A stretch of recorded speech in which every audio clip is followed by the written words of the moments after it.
ایک عورت سورج کو اوڑھے ہوئے چاند پر کھڑی تھی۔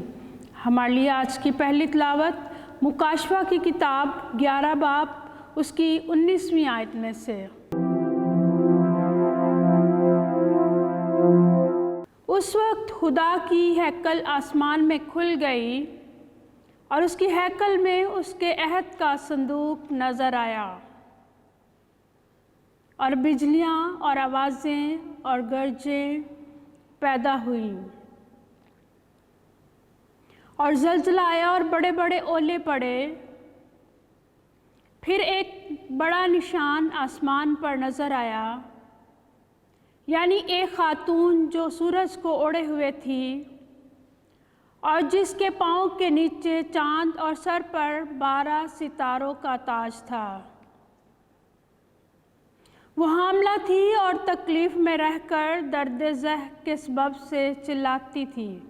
تب ایک اور نشان آسمان پر دکھائی دیا، اور دیکھو سرخ رنگ کا ایک بڑا اژدہا جس کے 7 سر اور 10 سینگ تھے، اور 7 تاج اس کے سر پر تھے، اور اس کی دم نے آسمان کے 3 ستاروں کو کھینچ کر زمین پر گرا دیا۔ پھر اژدہا اس خاتون کے آگے جس کا بچہ پیدا ہونے کو تھا جا کھڑا ہوا، تاکہ جب بچہ پیدا ہو اسے نگل جائے۔ اور اس کے ہاں فرزند پیدا ہوا جو لوہے کے عصا سے سب قوموں پر حکومت کرے گا، اور اس کا فرزند خدا اور اس کے تخت کے پاس تک اٹھا لیا گیا، اور وہ خاتون بیابان میں بھاگ گئی جہاں خدا نے اس کے لیے جگہ تیار کی ہے، تاکہ وہاں 1207 دن تک اس کی پرورش کی جائے۔ تب میں نے ایک بڑی آواز آسمان میں یہ کہتے سنی کہ اب نجات اور قدرت اور ہمارے خدا کی بادشاہی اور اس کے مسیح کا اختیار ظاہر ہوا۔ پاک کلام کے پڑھے اور سنے جانے پر خدا کی برکت ہو، خدا کا شکر ہو۔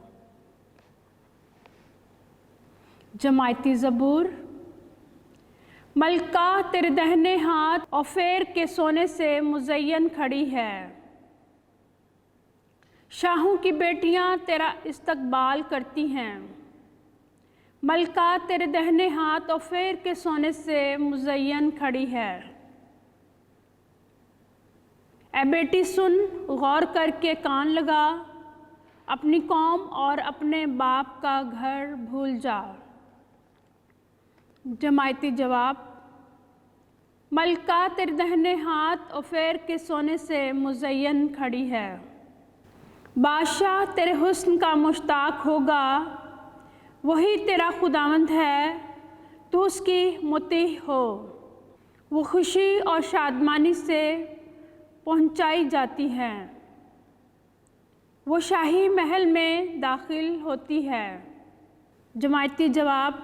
ملکہ تیرے دہنے ہاتھ اوفیر کے سونے سے مزین کھڑی ہے۔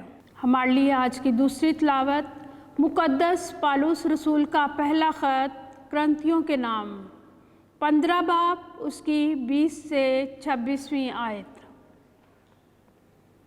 اے بھائیو، مسیح فی الحقیقت ان میں سے جو سو گئے ہیں پہلا پھل ہو کر مردوں میں سے جی اٹھا ہے، کیونکہ جب انسان کے سبب سے موت آئی تو انسان ہی کے سبب سے مردوں کی قیامت بھی آتی ہے۔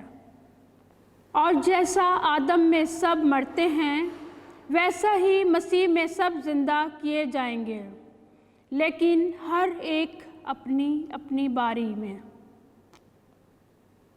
پہلا پھل مسیح، پھر وہ جو مسیح کی آمد پر اس کے ہیں، اور اس کے بعد